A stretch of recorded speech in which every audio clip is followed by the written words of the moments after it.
Good morning, students. Today we are going to discuss some aspects of the Tiger King. The first thing the Tiger King is written by Kalki, and this is the pen name. Uh, this is under the pen name. Kalki is the pen name of the author. Now, the first thing that the purpose of writing this story most probably is to satirize the customs of those days when the story was written. Satire on the what is the satire in this story? Satire on the on the concern of those in power. So here, what is the satire? That the person who's in power tends to do whatever he wants. He is not afraid of anything. There is no one to stop him. No power to stop him, and so he does whatever he wishes. Second thing, because of this idea of his that he is going to kill all the tigers and he wants to kill all the tigers, most probably he is going to steal all the tigers from the future. That will bring about the end of the tigers and there won't be any tigers for the future generation to see. Now the satire on there's another satire on another occasion, and that is the upbringing of the Maharaja by the English nanny and tutored in English by an Englishman, given the milk of the English cow and watched only English movies. Like all children from royal families or from aristocratic families in the time of the Raj, in the time of the British family, they thought that what the Britishers did with their customs, their behavior, their mannerism, their habits, that was better than the Indian, and they started adopting those. So much so that they were brought up by English nanny. They drank the milk of the English cow and they saw only English movies. So in a way, they were trying to copy these Englishmen, and as a result, they were forgetting their own customs. They were forgetting their own tradition. So through this story, through this incident, the writer is trying to satirize the customs of those days.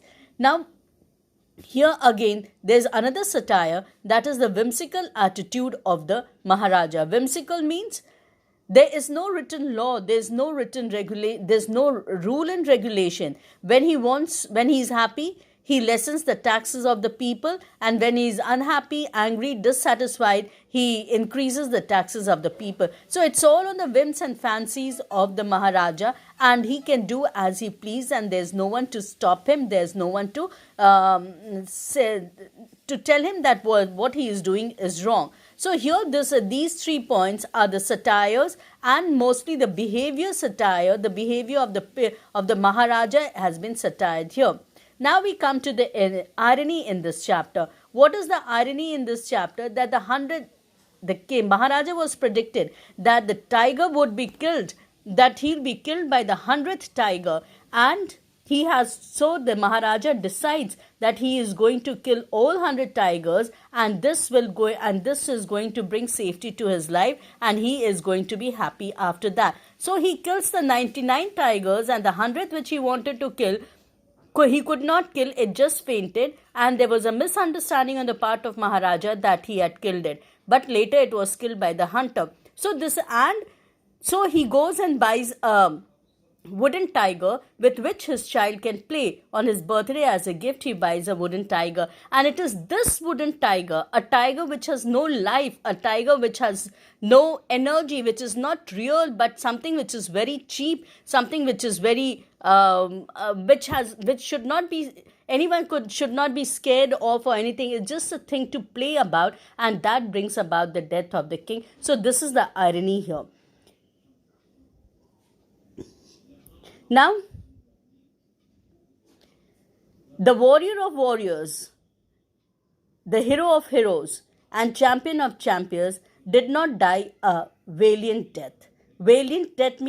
A valiant death means a fighter's death, a warrior's death. He did not die. A Maharaja is supposed to not to die such a death like this, that dying out of the attack of a wooden tiger. But he should have died fighting on the battlefield. But this was not. He fought 99 tigers, but he killed 99 tigers, but that did not bring about his death. No harm came to him. But what ultimately brought his harm and death was a wooden tiger which was lifeless. So this is the irony in this story. Now we come to the title, The Tiger King. It's most appropriate because the king is crazy about tigers. The actual name of the